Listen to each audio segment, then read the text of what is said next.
ನಮಸ್ತೆ ಸ್ನೇಹಿತರೆ, ಇವತ್ತು ನಾವು ಪ್ರಥಮ BA ಇತಿಹಾಸ, ಭಾರತ ಇತಿಹಾಸ ಮತ್ತು ಸಂಸ್ಕೃತಿಯಲ್ಲಿ ಬ್ಲಾಕ್ 1ರಲ್ಲಿ ಬರುವಂತಹ ಎಲ್ಲ ಮುಖ್ಯವಾದ ಪ್ರಶ್ನೆಗಳ ಅಭ್ಯಾಸವನ್ನು ಮಾಡ್ತಾ ಇದ್ದೇವೆ. ಈ ಅಭ್ಯಾಸವನ್ನು ಮುಂದುವರಿಸ್ತಾ ಹೋಗುವ. ಹಾಗೆಯೇ ಬ್ಲಾಕ್ 1ರಲ್ಲಿ ಬರುವಂಥ ಎಲ್ಲ ಮುಖ್ಯವಾದ ಪ್ರಶ್ನೆಗಳ ವಿವರಣೆಯನ್ನು ತಿಳಿದ ನಂತರ ಬ್ಲಾಕ್ 1ರಲ್ಲಿ ಬರುವಂಥ ಎಲ್ಲ ಪ್ರಶ್ನೆಗಳ ಪುನರಾವರ್ತನ ಅಭ್ಯಾಸವನ್ನು ಕೂಡ ಮಾಡ್ತಾ ಹೋಗುವ. ಬ್ಲಾಕ್ 1ರಲ್ಲಿ ನಾವು ಈಗಾಗಲೇ ಮುಖ್ಯವಾದಂತಹ ಪ್ರಶ್ನೆಗಳನ್ನೆಲ್ಲವನ್ನು ಕೂಡ ತಿಳ್ಕೊಂಡಿದ್ದೇವೆ. ಇದರಲ್ಲಿ ಇವತ್ತು ನಾವು ಬೌದ್ಧ ಧರ್ಮದ ಬಗ್ಗೆ ತಿಳ್ಕೊಳ್ಳೋಣ. ಯಾಕಂದರೆ ಈ ಒಂದು ಪ್ರಶ್ನೆ ತುಂಬಾ ಮುಖ್ಯವಾಗಿರುವಂಥ ಪ್ರಶ್ನೆ, ವೆರಿ ಇಂಪಾರ್ಟೆಂಟ್ ಆಗಿರುವಂತಹ ಪ್ರಶ್ನೆ, ಬ್ಲಾಕ್ 1ರಲ್ಲಿ ಬಂದೇ ಬರುವಂತಹ ಪ್ರಶ್ನೆ. ಈ ಒಂದು ಪ್ರಶ್ನೆಯನ್ನು 10 ಅಂಕಕ್ಕೂ ಕೂಡ ಕೇಳ್ತಾರೆ, 15 ಅಂಕಕ್ಕೂ ಕೂಡ ಕೇಳ್ತಾರೆ, ಹಾಗೆಯೇ 5 ಅಂಕಕ್ಕೂ ಕೂಡ ಬರುವಂತಹ ಒಂದು ಪ್ರಶ್ನೆ ಅಂತ ಹೇಳ್ಬೋದು. ಇದು ಬೌದ್ಧ ಧರ್ಮದ ಬಗ್ಗೆ ಒಂದು ಪ್ರಶ್ನೆ ಪತ್ರಿಕೆಯಲ್ಲಿ 10 ಅಂಕಕ್ಕೆ, ಮತ್ತೊಂದು ಪ್ರಶ್ನೆ ಪತ್ರಿಕೆಯಲ್ಲಿ 5 ಅಂಕಕ್ಕೆ, 15 ಅಂಕಕ್ಕೆ, ಈ ರೀತಿಯಾಗಿ ಈ ಒಂದು ಪ್ರಶ್ನೆಯನ್ನು ಕೇಳಿದ್ದಾರೆ. ಹೆಚ್ಚಾಗಿ ಇದನ್ನು 10 ಅಂಕಕ್ಕೆ ಕೇಳುವಂತಹ ಪ್ರಶ್ನೆ.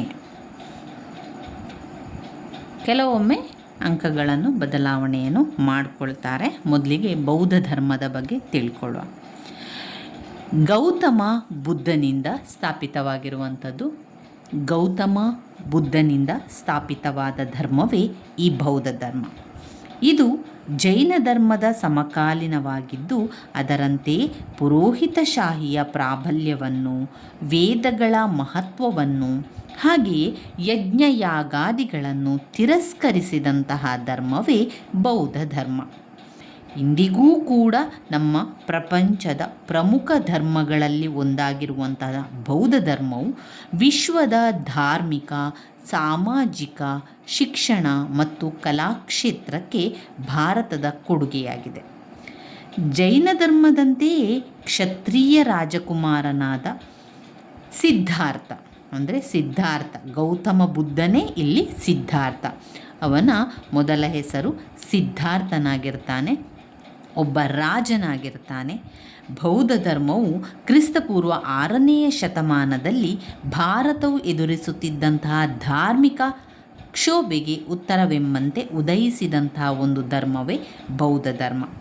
ಅಲ್ಪಕಾಲದಲ್ಲಿ ಪ್ರಬಲ ಧರ್ಮವಾಗಿ ಬೆಳೆದು ಭಾರತದ ಸಾಮಾಜಿಕ ಹಾಗೂ ಧಾರ್ಮಿಕ ಪರಿಸರದಲ್ಲಿ ಸರಳತೆಯನ್ನು, ಸ್ಪಷ್ಟತೆಯನ್ನು, ಸಮಾನತೆಯನ್ನು ಉಂಟುಮಾಡಿ ಒಂದು ಕಡೆಗಣಿಸಲ್ಪಟ್ಟ ವರ್ಗದವರಿಗೆ ಮಾನ್ಯತೆಯನ್ನು ತಂದುಕೊಟ್ಟಂಥದ್ದು ಬೌದ್ಧ ಧರ್ಮ. ಇಲ್ಲಿ ಬೌದ್ಧ ಧರ್ಮ ಎನ್ನುವಂಥ ಹೊಸ ಧರ್ಮ ಹುಟ್ಟಿಕೊಳ್ಳುತ್ತದೆ. ಯಾವಾಗ ಈ ಒಂದು ಹೊಸ ಧರ್ಮ ಹುಟ್ಟಿಕೊಳ್ತದೆ ಅಂತಾದಾಗ ಎಲ್ಲ ಧರ್ಮದ ಬಗ್ಗೆ ಜನರು ಈ ಧರ್ಮದಲ್ಲಿ ಆ ಥರ ಇದೆ, ಈ ಧರ್ಮದಲ್ಲಿ ತೊಂದರೆ ಇದೆ, ಈ ಧರ್ಮ ನಮ್ಮನ್ನು ಕಾಪಾಡ್ತದೆ ಎನ್ನುವಂತಹ ಒಂದು ಗೊಂದಲದ ಸಮಯದಲ್ಲಿ ಯಾವ ಧರ್ಮಕ್ಕೆ ಹೋಗಬೇಕು ಅಥವಾ ನಮ್ಮದು ಯಾವ ಧರ್ಮ ಎನ್ನುವಂತಹ ಒಂದು ಗೊಂದಲದಲ್ಲಿ ಇದ್ದಂತಹ ಸಂದರ್ಭದಲ್ಲಿ ಹುಟ್ಟಿಕೊಂಡಿರುವಂತಹ ಒಂದು ಧರ್ಮ ಅಂದರೆ ಅದು ಬೌದ್ಧ ಧರ್ಮ. ಈ ಬೌದ್ಧ ಧರ್ಮವು ಸಾಮಾಜಿಕವಾಗಿರ್ಬೋದು, ಧಾರ್ಮಿಕವಾಗಿರ್ಬೋದು, ಸರಳತೆಯಿಂದ, ಸ್ಪಷ್ಟತೆಯಿಂದ ಸಮಾನತೆಯನ್ನು ಉಂಟು ಮಾಡ್ತದೆ. ಆಮೇಲೆ ಕಡೆಗಣಿಸಲ್ಪಟ್ಟಂತಹ ವರ್ಗಗಳವರಿಗೆ ಮಾನ್ಯತೆಯನ್ನು ಕೊಡುವಂತಹ ಒಂದು ಧರ್ಮವೇ ಬೌದ್ಧ ಧರ್ಮವಾಗಿರ್ತದೆ. ಈ ಧರ್ಮವು ಯಜ್ಞಯಾಗಾದಿಗಳನ್ನು, ವೇದಗಳ ಮಹತ್ವವನ್ನು, ಪುರೋಹಿತಶಾಹಿ ವರ್ಗದ ಪ್ರಾಬಲ್ಯವನ್ನು ತಿರಸ್ಕರಿಸಿದ ಧರ್ಮವಾಗಿದೆ. ಇಂದಿಗೂ ಕೂಡ ಈ ಒಂದು ಧರ್ಮ ಪ್ರಚಲಿತದಲ್ಲಿದೆ, ಬೌದ್ಧ ಧರ್ಮ. ಗೌತಮ ಬುದ್ಧನ ಬಾಲ್ಯದ ಜೀವನವನ್ನು ಮೊದಲಿಗೆ ನೋಡ್ತಾ ಹೋಗುವ. ಗೌತಮ ಬುದ್ಧನು ಸಿದ್ಧಾರ್ಥನಾಗಿದ್ದವನೇ ಗೌತಮ ಬುದ್ಧನಾಗುವಂತಹ ಒಂದು ಕಥೆಯಾಗಿರುವಂಥದ್ದಿದು.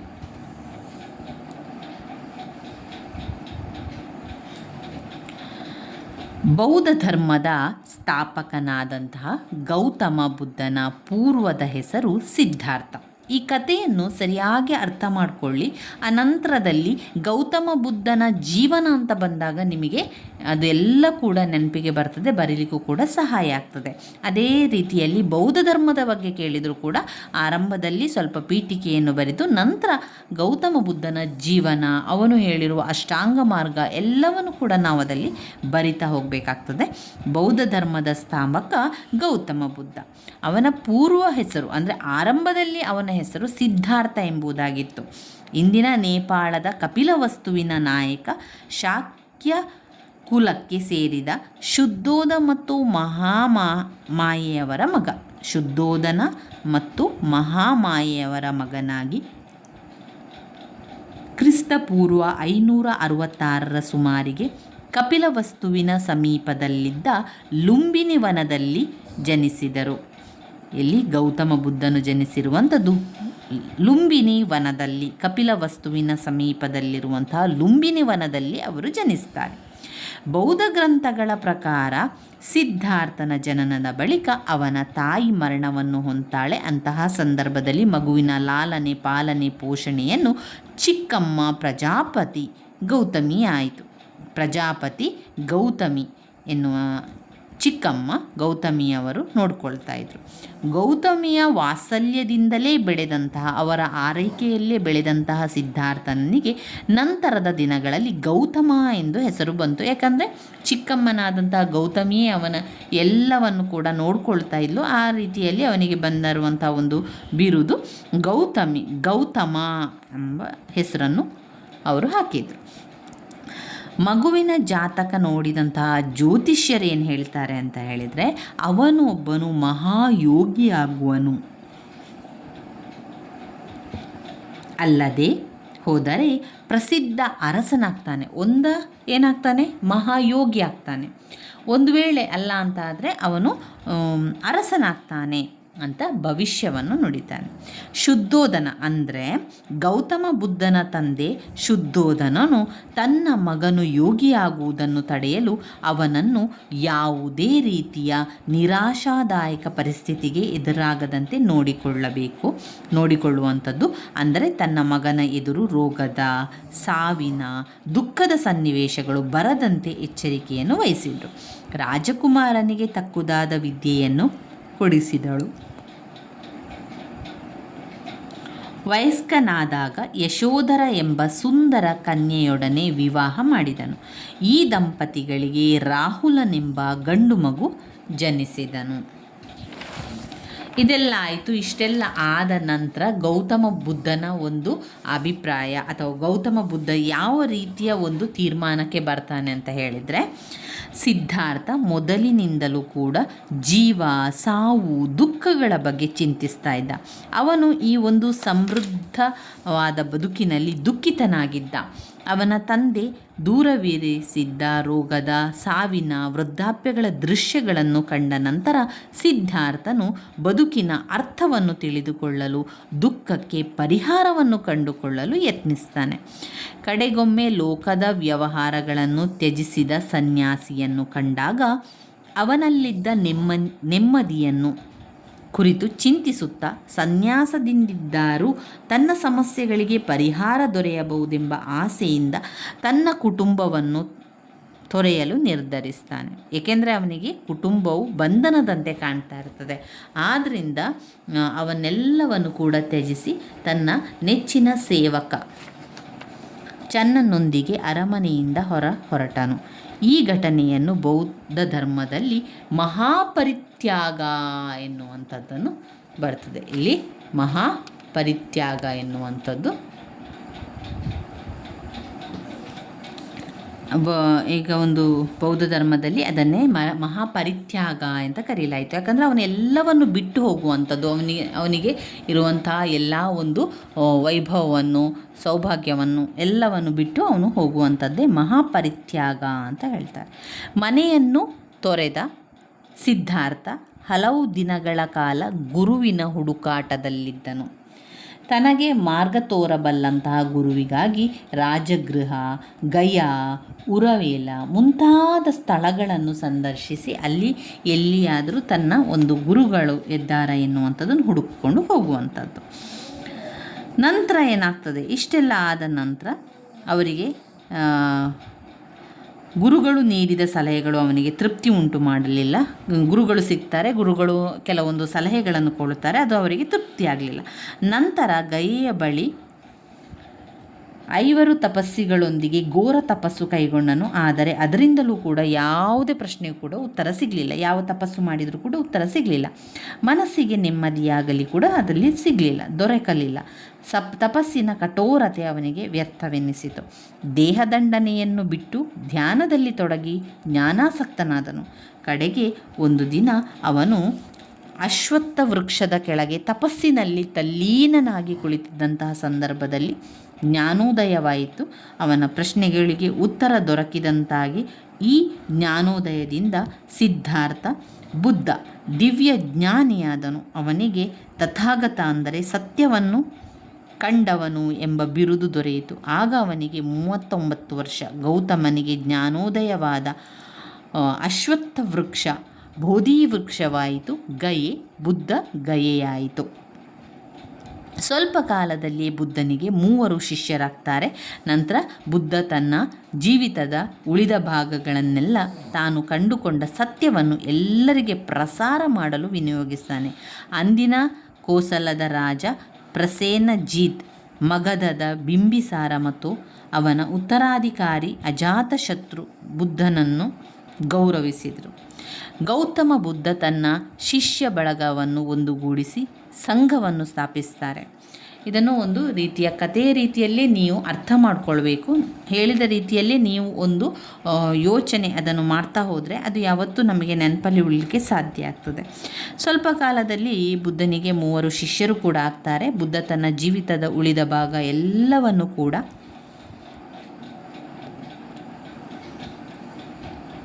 ತಾನು ಕಂಡುಕೊಂಡ ಸತ್ಯವನ್ನು ಎಲ್ಲರಿಗೆ ಪ್ರಸಾರ ಮಾಡಲು ಉಪಯೋಗಿಸಿದನು. ಅಂದಿನ ಕೋಸಲದ ರಾಜ ಪ್ರಸೇನಜಿತ್, ಮಗಧದ ಬಿಂಬಿಸಾರ ಮತ್ತು ಅವನ ಉತ್ತರಾಧಿಕಾರಿ ಅಜಾತಶತ್ರು ಬುದ್ಧನನ್ನು ಗೌರವಿಸಿದರು. ಗೌತಮ ಬುದ್ಧ ತನ್ನ ಶಿಷ್ಯ ಬಳಗವನ್ನು ಒಂದುಗೂಡಿಸಿ ಸಂಘವನ್ನು ಸ್ಥಾಪಿಸಿದನು. ಭಿಕ್ಷುಗಳು, ಗೃಹಸ್ಥರು, ಸ್ತ್ರೀಯರು ಇದ್ದಂಥ ಈ ಸಂಘಟನೆಯಲ್ಲದೆ ಭಿಕ್ಷು ಸಂಘವು ಬುದ್ಧನ ಬೋಧನೆಯ ಕೆಲಸವನ್ನು ಮತ್ತಷ್ಟು ಜನಪ್ರಿಯಗೊಳಿಸಿತು. ಮೇಲು ಕೀಳು ಎಂಬ ಭೇದವಿಲ್ಲದೆ ಎಲ್ಲ ವರ್ಗದವರನ್ನು ಶಿಷ್ಯರಾಗಿ ಸ್ವೀಕರಿಸಿದ್ದರಿಂದ ಸಾಮಾಜಿಕವಾಗಿ ಮಹತ್ತರವಾದ ಬದಲಾವಣೆಗಳು ಕೂಡ ಆಗ್ತದೆ. ಇನ್ನು 45 ವರ್ಷಗಳ ಸತತ ಪರಿಶ್ರಮದಿಂದ ಬುದ್ಧ ತನ್ನ ಧರ್ಮವನ್ನು ಭಾರತದ ಪ್ರಬಲ ಧರ್ಮವನ್ನಾಗಿಸ್ತಾನೆ. ಕಡೆಯಲ್ಲಿ ತನ್ನ 80ನೇ ವಯಸ್ಸಿನಲ್ಲಿ ಕುಶಿನಗರದಲ್ಲಿ ಅಂದರೆ ಇಂದಿನ ಗೋಕಾಕ್ಪುರದ ಬಳಿ ತನ್ನ ದೇಹ ತ್ಯಾಗ ಮಾಡಿದನು. ಅದನ್ನು ಬೌದ್ಧ ಧರ್ಮದಲ್ಲಿ ಪರಿನಿರ್ವಾಣ ಅಂತ ಕರೆಯಲಾಯಿತು. ಈ ಪರಿನಿರ್ವಾಣವು ಕ್ರಿಸ್ತಪೂರ್ವ 486 ರಿಂದ 487ರಲ್ಲಿ ಆಯಿತೆಂದು ಸ್ಮಿತ್ ಎಂಬ ಇತಿಹಾಸ ತಜ್ಞರು ಅಭಿಪ್ರಾಯವನ್ನು ಪಟ್ಟಿದ್ದಾರೆ. ಆದರೆ ಪ್ಲೀಟ್ ಎಂಬ ಮತ್ತೊಬ್ಬ ಚರಿತ್ರಕಾರರು ಕ್ರಿಸ್ತಪೂರ್ವ 483ರಲ್ಲಿ ನಿಗದಿಪಡಿಸಿದ್ದಾರೆ. ಅವನ ಮರಣಾನಂತರ ಭಿಕ್ಷುಕಿಯರು ದೇಶದ ಉಳಿದ ಭಾಗಗಳಲ್ಲಿ ಸಂಚರಿಸಿ ಬೌದ್ಧ ಧರ್ಮವನ್ನು ಪ್ರಚಾರ ಮಾಡಿದರು. ತನಗೆ ದೊರೆತ ರಾಜಾಶ್ರಯವನ್ನು ಸರಿಯಾಗಿ ಬಳಸಿಕೊಂಡಂತಹ ಭಿಕ್ಷು ಸಂಘಗಳು ಭಾರತವಲ್ಲದೆ ಹೊರದೇಶಗಳಲ್ಲೂ ಬೌದ್ಧ ಧರ್ಮವನ್ನು ಪರಿಚಯಿಸಿದರು. ಇನ್ನು ಗೌತಮ ಬುದ್ಧನ ಬೋಧನೆಗಳನ್ನು ನೋಡ್ಕೊಳ್ಬೇಕು. ಗೌತಮ ಬುದ್ಧನ ಬೋಧನೆಗಳು ಇದನ್ನು ಅವರು ಪ್ರತ್ಯೇಕವಾಗಿ 5 ಅಂಕಕ್ಕೂ ಕೂಡ ಕೇಳ್ತಾರೆ. ಗೌತಮ ಬುದ್ಧನ ಬೋಧನೆ ಅಂತ ಕೇಳ್ಬೋದು, ಅಥವಾ ಗೌತಮ ಬುದ್ಧನ ಅಷ್ಟಾಂಗ ಮಾರ್ಗ ಅಂತ ಹೇಳ್ಬೋದು. ಇದನ್ನು 5 ಅಂಕಕ್ಕೆ ಅಥವಾ 10 ಅಂಕಕ್ಕೆ ಕೇಳುವಂತಹ ಪ್ರಶ್ನೆ. ಮೊದಲಿಗೆ ಗೌತಮ ಬುದ್ಧನ ಬೋಧನೆಗಳು.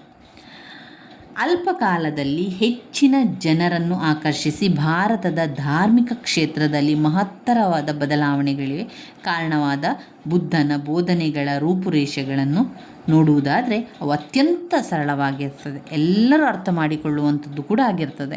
ಗೌತಮ ಬುದ್ಧನು ದೇವರ ಅಸ್ತಿತ್ವದ ಬಗೆಗೆ ಚಿಂತಿಸಲಿಲ್ಲ, ಆತ್ಮದ ಸಂಕೋಲೆಗಳ ಬಗ್ಗೆಯೂ ಚರ್ಚಿಸಲಿಲ್ಲ. ಅವುಗಳು ಮನುಷ್ಯನ ನೈತಿಕ ಬದುಕಿಗೆ ಅವಶ್ಯವಿಲ್ಲವೆಂದು ನಂಬಿದ್ದರು.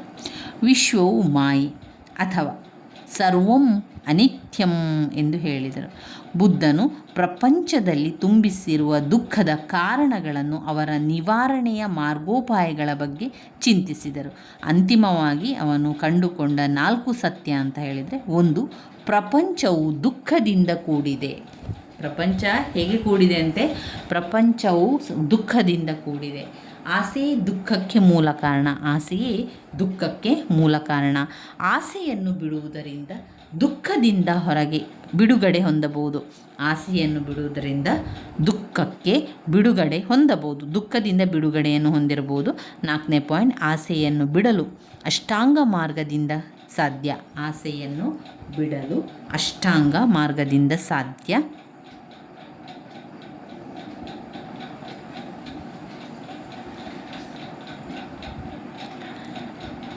ವಿಶ್ವವು ಮಾಯೆ ಅಥವಾ ಸರ್ವಂ ಅನಿತ್ಯಂ ಎಂದು ಹೇಳುವಂಥದ್ದು. ಬುದ್ಧನ ಪ್ರಪಂಚದಲ್ಲಿ ತುಂಬಿರುವ ದುಃಖದ ಕಾರಣಗಳನ್ನು, ಅದರ ನಿವಾರಣೆಯ ಮಾರ್ಗೋಪಾಯಗಳ ಬಗ್ಗೆ ಚಿಂತಿಸಿದನು.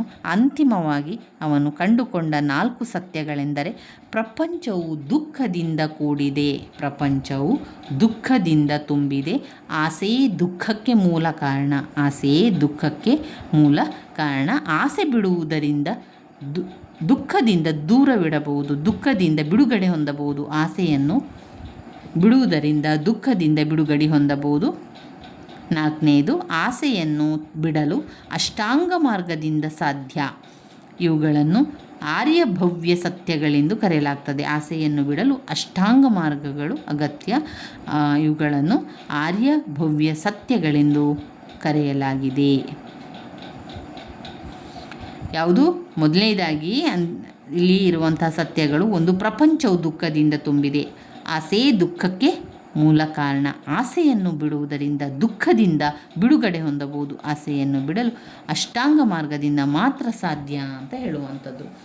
ಇಲ್ಲಿ ಅಷ್ಟಾಂಗ ಮಾರ್ಗಗಳು, ಬೇರೆ ಅಷ್ಟಾಂಗ ಮಾರ್ಗಗಳಿದೆ. ಅದರಲ್ಲಿ 8 ಅಷ್ಟಾಂಗ ಮಾರ್ಗಗಳನ್ನು ಕೂಡ ಕಾಣ್ಬೋದು.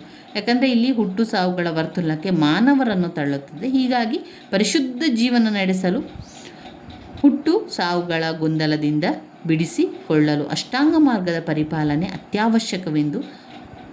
ಅತ್ಯವಶ್ಯಕವೆಂದು ಬುದ್ಧನು ಬೋಧಿಸ್ತಾನೆ. ಇಲ್ಲಿ ಅವನು ಹೇಳಿರುವಂಥ ಅಷ್ಟಾಂಗ ಮಾರ್ಗಗಳು ಯಾವುದು ಅಂತ ಹೇಳಿದರೆ, ದುಃಖದ ನಿವಾರಣೆಗೆ ಬುದ್ಧನು ಬೋಧಿಸಿದಂಥ ಅಷ್ಟಾಂಗ ಮಾರ್ಗಗಳೆಂದರೆ, 1, ಒಳ್ಳೆಯ ಆಲೋಚನೆ, 2, ಒಳ್ಳೆಯ ಆಸೆ, ಒಳ್ಳೆಯ ಒಳ್ಳೆಯ ನುಡಿ, ಒಳ್ಳೆಯ ನಡತೆ, ಒಳ್ಳೆಯ ಜೀವನ, ಒಳ್ಳೆಯ ಪ್ರಯತ್ನ, ಒಳ್ಳೆಯ ವಿಚಾರ, ಒಳ್ಳೆಯ ಚಿಂತನೆ. ಬುದ್ಧನು ಈ ರೀತಿಯಾಗಿ ಅಷ್ಟಾಂಗ ಮಾರ್ಗವು ಮಧ್ಯಮ ಮಾರ್ಗವಾಗಿದೆ. ನೈತಿಕ ಮತ್ತು ಧಾರ್ಮಿಕ ಜೀವನದಲ್ಲಿ ವಿಪರೀತವಾದ ವೈಭವವಾಗಲಿ ವಿಪರೀತವಾದ ತ್ಯಾಗವಾಗಲಿ ಅವಶ್ಯವಿಲ್ಲವೆಂದು ಹೇಳಿರುವ ಗೌತಮ ಬುದ್ಧನು ಭೋಗ ಜೀವನವನ್ನು ಮತ್ತು ಘೋರ ತಪಸ್ಸನ್ನು ತ್ಯಜಿಸಬೇಕೆಂದು ಜನರಿಗೆ ಸಾರಿದರು. ಹಿಂದೂ ಧರ್ಮದ ಭಾಗವಾಗಿದ್ದಂಥ ಯಜ್ಞಯಾಗಾದಿಗಳನ್ನು, ಪೂಜೆ, ಬಲಿಯನ್ನು ಅವನು ಕಟುವಾಗಿ ಟೀಕಿಸಿದನು. ಅಹಿಂಸೆಯನ್ನು ಪಾಲಿಸಲು ಕರೆ ನೀಡಿದನು. ಖ್ಯಾತಿ ಪದ್ಧತಿಯನ್ನು ಖಂಡಿಸಿ, ಹುಟ್ಟಿನಿಂದ ಮನುಷ್ಯ ಶ್ರೇಷ್ಠನಾಗುವುದು ಸಾಧ್ಯವಿಲ್ಲ, ಅವನ ಕಾರ್ಯಗಳಿಂದ ಮಾತ್ರ ಮನುಷ್ಯ ಉತ್ತಮ ಅಥವಾ ಅಧಮನಾಗುತ್ತಾನೆ ಎಂದು ಬೋಧಿಸಿದನು. ಬುದ್ಧನಿಗೆ ಕರ್ಮಫಲ ಹಾಗೂ ಪುನರ್ಜನ್ಮದಲ್ಲಿ ನಂಬಿಕೆ ಇತ್ತು. ಉತ್ತಮ ಜೀವನದಿಂದ ಮಾತ್ರ ಹುಟ್ಟು ಸಾವುಗಳ ಚಕ್ರದಿಂದ ಮುಕ್ತಿ ಪಡೆಯಬಹುದು ಎಂದು ಹೇಳಿದರು. ಸಾಮಾನ್ಯರಿಗೆ ಸರಳ ತತ್ವಗಳನ್ನು ರೂಪಿಸಿದ್ರು. ತನ್ನ ಭಿಕ್ಷುಗಳಿಗೆ ಸ್ವಲ್ಪ ಕಠಿಣವೆನಿಸುವಂಥ ನಿಯಮಗಳನ್ನು ಅಳವಡಿಸಿಕೊಳ್ಳಲು ಆಜ್ಞಾಪಿಸಿದರು. ಇನ್ನು ಇದು ಬೌದ್ಧ ಸಮ್ಮೇಳನ ಬರ್ತದೆ. ಬೌದ್ಧ ಸಮ್ಮೇಳನದಲ್ಲಿ ಬುದ್ಧನು ಮರಣಾನಂತರದ ಅವನ ಬೋಧನೆಗಳನ್ನು ಪ್ರಚಾರ ಮಾಡುವ ಜವಾಬ್ದಾರಿ ಅವನು ಸ್ಥಾಪಿಸಿದ ಸಂಘದಾಯಿತು. ಈ ಕಾರಣದಿಂದಾಗಿ ಬುದ್ಧನು ಮಾಡಿದ ಬೋಧನೆಗಳನ್ನು ಸಂಗ್ರಹಿಸಲಾರಂಭಿಸಿದ. ಅವನ ಶಿಷ್ಯರು ಅವುಗಳಲ್ಲಿ ವ್ಯತ್ಯಾಸಗಳನ್ನು ಪರಿಹರಿಸಲು ಕಾಲಕಾಲಕ್ಕೆ ಸಮ್ಮೇಳನಗಳನ್ನು ನಡೆಸಿದರು. ಬೌದ್ಧ ಧರ್ಮದ ಬೆಳವಣಿಗೆಯಲ್ಲಿ ಈ ಸಮ್ಮೇಳನಗಳು ಮಹತ್ತರವಾದ ಪಾತ್ರವನ್ನು ವಹಿಸಿದೆ. ಮೊದಲನೇ ಸಮ್ಮೇಳನವು ಬುದ್ಧನು ಮರಣ ಹೊಂದಿದ ಸ್ವಲ್ಪ ಸಮಯದಲ್ಲಿ ನಡೆಯಿತು. ಬುದ್ಧನ ಅನುಯಾಯಿಗಳು ಕ್ರಿಸ್ತಪೂರ್ವ 483ರಲ್ಲಿ ಮಗಧದ ರಾಜಧಾನಿ ರಾಜಗೃಹದಲ್ಲಿ ಸಭೆಯನ್ನು ಸೇರ್ತಾರೆ. ಮೊದಲನೇದು ಎಲ್ಲಿ ನಡೀತದೆ? ರಾಜಗೃಹದಲ್ಲಿ. ಅನೇಕ ಪರೀಕ್ಷೆಗಳಲ್ಲಿ, ಸ್ಪರ್ಧಾತ್ಮಕ ಪರೀಕ್ಷೆಗಳಲ್ಲಿ ಕೇಳುವಂಥದ್ದು ಬೌದ್ಧ ಧರ್ಮ, ಬುದ್ಧನು ಮಾಡಿದಂತಹ ಸಮ್ಮೇಳನಗಳು. ಮಗಧ ರಾಜಧಾನಿ ರಾಜಗೃಹದಲ್ಲಿ ಸಭೆ ಸೇರಿದರು. ಈ ಸಮ್ಮೇಳನದಲ್ಲಿ ಬುದ್ಧನ ಧರ್ಮ, ಅವನ ಧಾರ್ಮಿಕ ಸಿದ್ಧಾಂತಗಳನ್ನು ಕ್ರೋಢೀಕರಿಸುವ ಕೆಲಸವನ್ನು ಕೈಗೆತ್ತಿಕೊಳ್ಳಲಾಯಿತು. ಎರಡನೇ ಸಮ್ಮೇಳನ ವೈಶಾಲಿಯಲ್ಲಿ ನಡೆಯುತ್ತದೆ. ಅದು 383 ವೈಶಾಲಿಯಲ್ಲಿ ನಡೆಯುತ್ತದೆ. ಈ ಸಮ್ಮೇಳನದಲ್ಲಿ ಸಂಘದ ನೀತಿ ನಿಯಮಗಳನ್ನು ಸಡಿಲಗೊಳಿಸಲೆನಿಸಿದ ಭಿಕ್ಷುಗಳನ್ನು ಖಂಡಿಸಲಾಯಿತು. ನಂತರ ಕ್ರಿಸ್ತಪೂರ್ವ 215ರಲ್ಲಿ ಪಾಟಲಿಪುತ್ರದಲ್ಲಿ ಸೇರಿದ ಮೂರನೇ ಸಮ್ಮೇಳನ ಮೊಗಲಿಪುತ್ ತಿಸ್ಸನ ಅಧ್ಯಕ್ಷತೆಯಲ್ಲಿ ನಡೆಯಿತು. ಮೌರ್ಯರ ದೊರೆ ಅಶೋಕ ಈ ಸಮ್ಮೇಳನದ ಪೋಷಕನಾಗಿದ್ದನು. ನಾಲ್ಕನೇ ಸಮ್ಮೇಳನ ಎಲ್ಲಿ ನಡೆಯಿತು ಅಂತ ಹೇಳಿದರೆ, ಅದು ನಾಲ್ಕನೇ ಸಮ್ಮೇಳನ ದೊರೆತದ್ದು ಕಾನಿಷ್ಕ ಆಶ್ರಮದಲ್ಲಿ. ಕಾಶ್ಮೀರದ ಕುಂಡಲಿವನದಲ್ಲಿ ನಡೆದ ಈ ಸಭೆಗೆ ವಸುಮಿತ್ರ ಅಧ್ಯಕ್ಷನಾಗಿದ್ದರೆ ಅಶ್ವಘೋಷ, ನಾಗಾರ್ಜುನ ಪಾಲ್ಗೊಂಡಿದ್ದರು. ಈ ಸಂದರ್ಭದಲ್ಲಿ ಬೌದ್ಧ ಧರ್ಮವು 2 ಪಂಥಗಳಾಗಿ ವಿಭಜಿಸಲಾಗಿತ್ತು. ಅದನ್ನು ಹೀನಾಯಾನ, ಮಹಾಯಾನ ಪಂಥವೆಂದು ಕರೆಯಲಾಯಿತು. ಮಹಾಯಾನ ಪಂಥವನ್ನು ಕುಶಾನ ದೊರೆ ಕಾನಿಷ್ಕರು ಅನುಸರಿಸಿ ಅದರ ಬೆಳವಣಿಗೆಗೆ ಅಪಾರ ಪ್ರೋತ್ಸಾಹವನ್ನು ನೀಡುತ್ತಾರೆ. ಇಷ್ಟೆಲ್ಲ ಆದಾಗ ಬೌದ್ಧ ಧರ್ಮದ ಅವನತಿ ಕೂಡ ಉಂಟಾಗ್ತದೆ. ಯಾವ ರೀತಿ ಅವನತಿ ಉಂಟಾಗ್ತದೆ ಅಂತ, ಅವನತಿಗೆ ಕಾರಣಗಳು, ಬೌದ್ಧ ಧರ್ಮದ ಅವನತಿಗೆ ಕಾರಣಗಳು: ಒಂದು, ಬೌದ್ಧ ಧರ್ಮದಲ್ಲಿ ಉಂಟಾದ ಬದಲಾವಣೆ. ಬೌದ್ಧ ಧರ್ಮದಲ್ಲಿ ಉಂಟಾದ ಬದಲಾವಣೆಗಳು. ಎರಡನೇ ಪಾಯಿಂಟ್ನಲ್ಲಿ ವಿವಿಧ ಪಂಥಗಳಲ್ಲಿ ಒಡೆಯಿತು. ವಿವಿಧ ಪಂಥಗಳಲ್ಲಿ ಒಡೆಯಿತು. ಬೌದ್ಧ ಧರ್ಮವು ಹೀನಾಯಾನ ಪಂಥಗಳಾಗಿ ಒಡೆದರೂ ಅದರ ಜನಪ್ರಿಯತೆ ಕಡಿಮೆಯಾಗುವುದಕ್ಕೆ ಕಾರಣವಾಯಿತು. ಕಾನಿಷ್ಕನ ಕಾಲದಲ್ಲಿ ಬೌದ್ಧ ಧರ್ಮದಲ್ಲಿ ಈ ಒಡಕುಂಟಾಗಿ ಪೂಜೆ, ಹೋಮ, ಹವನಗಳನ್ನು ಬುದ್ಧನು ವಿರೋಧಿಸಿದ್ದರೂ ಮಹಾಯಾನ ಪಂಥದವರು ಹಿಂದೂ ಧರ್ಮದ ಮೇಲೆ ಆಚರಣೆಗಳನ್ನು ಅಳವಡಿಸಿಕೊಂಡು ಹೀನಾಯಾನ ಪಂಥೀಯರು ಸಂಪ್ರದಾಯ ಶರಣೆಗೆ ಪ್ರಾಶಸ್ತ್ಯವನ್ನು ನೀಡ್ತಾರೆ. ಮಹಾಯಾನ ಪಂಥವು ಬುದ್ಧ ಮತ್ತು ಬೋಧಿಸತ್ವರನ್ನು ದೈವತ್ವಕ್ಕೆ ಏರಿಸಿದರೆ ಹೀನಾಯಾನ ಅದನ್ನು ಕಡೆಗಣಿಸಿದರು. ಹೀಗೆ ಈ 2 ಪಂಥಗಳಲ್ಲಿ ಉಂಟಾದ ಭೇದ ಭಾವನೆಗಳು ಜನರ ಆಕರ್ಷಣೆಯನ್ನು ಕಳೆದುಕೊಂಡವು. ಮೂರನೆಯದು ರಾಜಾಶ್ರಯದ ಕೊರತೆ. ರಾಜಾಶ್ರಯದ ಕೊರತೆ ಇತ್ತು. ಆ ಕಾರಣದಿಂದಾಗಿ ಬೌದ್ಧ ಧರ್ಮದ ಅವನತಿಗೆ ಕಾರಣ ಆಯಿತು. ಏನು ರಾಜಾಶ್ರಯದ ಕೊರತೆ? ಬೌದ್ಧ ಧರ್ಮವು ದೇಶ ವಿದೇಶಗಳಲ್ಲಿ ಪ್ರಸಾರವಾಗುವುದಕ್ಕೆ ಅಶೋಕ, ಕಾನಿಷ್ಕ, ಹರ್ಷವರ್ಧನ ಅಂತ ಅನೇಕ ರಾಜರುಗಳ ಬೆಂಬಲ, ಪ್ರೋತ್ಸಾಹಗಳು ಕಾರಣವಾಗಿದ್ದವು. ಇವರು ಉದಾರ ಮನಸ್ಸಿನಿಂದ ಸಸಿರೂಪದ ಬೌದ್ಧ ಧರ್ಮವನ್ನು ಹೆಮ್ಮರವಾಗಿ ಬೆಳೆಸ್ತಾರೆ. ಆದರೆ ಕಾಲಾನುಕ್ರಮಣದಲ್ಲಿ ಬೌದ್ಧ ಧರ್ಮಕ್ಕೆ ಜನರ ಪ್ರೋತ್ಸಾಹ ಕಡಿಮೆಯಾಯಿತು. ಆಮೇಲೆ ಶುಂಗ ಮತ್ತು ಕಣ್ವ ಸಂತತಿಯ ದೊರೆಗಳು ಹಿಂದೂ ಧರ್ಮಕ್ಕೆ ಹೆಚ್ಚು ಪ್ರೋತ್ಸಾಹವನ್ನು ನೀಡಿದರು. ಅದರಂತೆ ಗುಪ್ತ ದೊರೆಗಳು ಹಿಂದೂ ಧರ್ಮಕ್ಕೆ ಹೆಚ್ಚು ಪ್ರೋತ್ಸಾಹ ನೀಡಿ ಅದು ಕಳೆದುಕೊಂಡಿದ್ದ ಪ್ರಾಮುಖ್ಯತೆಯನ್ನು ಮತ್ತೆ ಗಳಿಸುವಂತೆ ಮಾಡಿದರು. ಇದರಿಂದ ಬೌದ್ಧ ಧರ್ಮದ ಅಸ್ತಿತ್ವಕ್ಕೆ ಧಕ್ಕೆ ತಗುಲಿತು. ಅದು ತನ್ನ ಜನ್ಮಭೂಮಿಯಲ್ಲಿ ಅವನತಿ ಹೊಂದಿತು. ರಾಜಾಶ್ರಯದ ಕೊರತೆ ಆದ್ದರಿಂದ ಬೌದ್ಧ ಧರ್ಮದಲ್ಲಿ ಅವನತಿಗೆ ಕಾರಣ ಆಯಿತು. ಇನ್ನು 4ನೇ ಪಾಯಿಂಟ್, ಹಿಂದೂ ಧರ್ಮದ ಪುನರುಜ್ಜೀವನ. ಹಿಂದೂ ಧರ್ಮದ ಪುನರುಜ್ಜೀವನ ಅಂದರೆ ಶುಂಗ, ಕಣ್ವ, ಗುಪ್ತದರೆಲ್ಲ ಅನೇಕ ಭಾರತೀಯ ದೊರೆಗಳು ಬೌದ್ಧ ಮತವನ್ನು ಹೀನಾಯವಾಗಿ ಕಾಣದಿದ್ದರೂ ಹಿಂದೂ ಧರ್ಮದ ಬೆಳವಣಿಗೆಗೆ ಹೆಚ್ಚು ಪ್ರೋತ್ಸಾಹವನ್ನು ನೀಡಿದ್ದರಿಂದ ಅದು ತಾನು ಬೆಳೆದುಕೊಂಡಿದ್ದ ಸತ್ವ ಮತ್ತು ಚೈತನ್ಯಗಳನ್ನು ಮತ್ತೆ ಪಡೆದುಕೊಂಡಿತು. ಇನ್ನು 5ನೇ ಪಾಯಿಂಟ್, ಬೌದ್ಧ ಭಿಕ್ಷುಣಿಯರ ನಡವಳಿಕೆಯಲ್ಲಿ ಅಶಿಸ್ತು. ಬೌದ್ಧರ ಭಿಕ್ಷು ಮತ್ತು ಭಿಕ್ಷುಣಿಯರ ನಡವಳಿಕೆಯಲ್ಲಿ ಅಶಿಸ್ತು.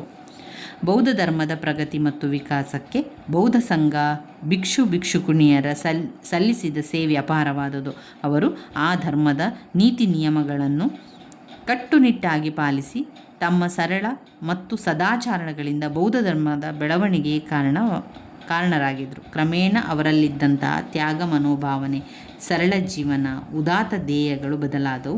ಭಿಕ್ಷುಣಿಯರ ಜೀವನದಲ್ಲಿ ಅನೈತಿಕತೆ, ಅಸಭ್ಯತೆಗಳು ಮನೆ ಮಾಡಿದವು. ಬೌದ್ಧ ವಿಹಾರಗಳು, ಸಂಘರಾಮಗಳು, ಭೋಗ ಲಾಲಸವು, ಆಡಂಬರದ ಕೇಂದ್ರಗಳು ಅಡಗಿ ತೊಡಗಿದವು. ಬುದ್ಧನು ಹಾಕಿಕೊಟ್ಟಿದ್ದ ಸರಳ ಜೀವನದ ನಿಯಮಗಳನ್ನು, ಧರ್ಮ ಕಾರ್ಯಗಳನ್ನು ಮರೆತು ಅವು ಜನರಿಂದ ರೂಪವಾದವು. ಇದು ಬೌದ್ಧ ಧರ್ಮದ ಅವನತಿಗೆ ಕಾರಣವಾಯಿತು. ಇನ್ನು ಕೊನೆಯದಾದ ಒಂದು ಪಾಯಿಂಟ್ಸ್, ವಿದೇಶಿಯರ ದಾಳಿ. ವಿದೇಶಿಯರ ದಾಳಿ ಕ್ರಿಸ್ತ ಶಕ 5ನೇ ಶತಮಾನದಲ್ಲಿ ಭಾರತದ ಮೇಲೆ ದಾಳಿ ಮಾಡಿದ ಹೂಣರು ಅನಾಗರಿಕರು, ಕ್ರೂರಿಗಳು ಆಗಿದ್ದರು. ಅನೇಕ ಬೌದ್ಧ ವಿಹಾರಗಳನ್ನು ನೆಲಸಮ ಮಾಡಿದರು. ಅದು ಬೌದ್ಧ ಧರ್ಮದ ಅವನತಿಗೆ ಕಾರಣವಾಯಿತು. ಅನಂತರ ಬಂದ ಮುಸಲ್ಮಾನರ ದಾಳಿ ಮತ್ತು ಆಕ್ರಮಣಗಳು ಬೌದ್ಧ ಧರ್ಮದ ಅವನತಿಗೆ ಹೆಚ್ಚು ಕಾರಣವಾಯಿತು. ಮುಸಲ್ಮಾನರ ನಿರಂತರ ದಾಳಿಗಳು ಭಾರತೀಯ ರಾಜ್ಯಗಳ ಅವನತಿ ಹೊಂದಿ ಧರ್ಮ, ಸಾಹಿತ್ಯ, ಕಲೆ, ಸಂಸ್ಕೃತಿ ನೆಲೆ ತಪ್ಪಿದವು. ರಾಜಕುಮಾರರಾದ ಕೃಪಾ ಕಟಾಕ್ಷ ಮತ್ತು ಪ್ರೋತ್ಸಾಹದಲ್ಲಿ ಬೆಳೆದು ಬಂದಿದ್ದ ಬೌದ್ಧ ಧರ್ಮ ತನ್ನ ಆಧಾರ ಸ್ತಂಭ ಕಳೆದುಕೊಂಡಿತು. ಬೌದ್ಧ ಭಿಕ್ಷುಗಳು, ವಿಹಾರಗಳು, ಸಂಘರಾಮುಗಳ ಮೇಲೂ ಮುಸಲ್ಮಾನರ ದಾಳಿ ನಿರಂತರವಾಗಿತ್ತು. ಈ ಎಲ್ಲ ಕಾರಣಗಳಿಂದಾಗಿ ಬೌದ್ಧ ಧರ್ಮವು ತನ್ನ ತಾಯ್ನಾಡಿನಲ್ಲಿ ಅವನತಿ ಹೊಂದುತ್ತಾ ಸಾಗಿತು ಅಂತ ಹೇಳ್ಬೋದು. ಇವಿಷ್ಟು ಬೌದ್ಧ ಧರ್ಮದ ಅವನತಿಗೆ ಕಾರಣಗಳು. ಪಾಯಿಂಟ್ಸನ್ನು ಹೇಳ್ತೇನೆ, ನಿಮ್ಮ ಪಾಯಿಂಟ್ಸ್ ಬುಕ್ಕಲ್ಲಿ ಬರ್ಕೊಳ್ಳಿ. ಬೌದ್ಧ ಧರ್ಮದಲ್ಲಿ ಉಂಟಾದ ಬದಲಾವಣೆ. ಬೌದ್ಧ ಧರ್ಮದಲ್ಲಿ ಉಂಟಾದ ಬದಲಾವಣೆ. ಪಾಯಿಂಟ್ ನಂಬರ್ 2, ವಿವಿಧ ಪಂಥಗಳಲ್ಲಿ ಒಡೆಯಿತು. ವಿವಿಧ ಪಂಥಗಳಲ್ಲಿ ಒಡೆಯಿತು. ವಿವಿಧ ಪಂಥಗಳಾಗಿ ಒಡೆಯಿತು. 3ನೇ ಪಾಯಿಂಟ್, ರಾಜಾಶ್ರಯದ ಕೊರತೆ. 4, ಹಿಂದೂ ಧರ್ಮದ ಪುನರುಜ್ಜೀವನ. 5, ಬೌದ್ಧ ಭಿಕ್ಷು ಭಿಕ್ಷುಣಿಯರ ನಡವಳಿಕೆಯಲ್ಲಿ ಅಶಿಸ್ತು. ಬೌದ್ಧ ಭಿಕ್ಷು ಭಿಕ್ಷುಣಿಯರ ನಡವಳಿಕೆಯಲ್ಲಿ ಅಶಿಸ್ತು. ಹಾಗೂ ಕೊನೆಯದಾಗಿ ವಿದೇಶಿಯರ ದಾಳಿಗಳು.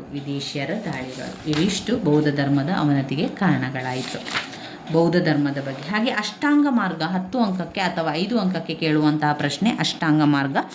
ಇದರಲ್ಲಿ ಅಷ್ಟಾಂಗ ಮಾರ್ಗ ಯಾವುದು ಬರುತ್ತದೆ? ದುಃಖದ ನಿವಾರಣೆಗೆ ಬುದ್ಧನು ಬೋಧಿಸಿದ ಅಷ್ಟಾಂಗ ಮಾರ್ಗ ಒಳ್ಳೆಯ ಆಲೋಚನೆ, ಒಳ್ಳೆಯ ಆಸೆ, ಒಳ್ಳೆಯ ನುಡಿ, ಒಳ್ಳೆಯ ನಡತೆ, ಒಳ್ಳೆಯ ಜೀವನ, ಒಳ್ಳೆಯ ಪ್ರಯತ್ನ, ಒಳ್ಳೆಯ ವಿಚಾರ, ಒಳ್ಳೆಯ ಚಿಂತನೆ. ದುಃಖದ ನಿವಾರಣೆಗೆ ಬುದ್ಧನು ಯೋಚಿಸಿದ ಅಷ್ಟಾಂಗ ಮಾರ್ಗ ತುಂಬಾ ಮುಖ್ಯವಾಗಿರುವಂಥ ಪ್ರಶ್ನೆ.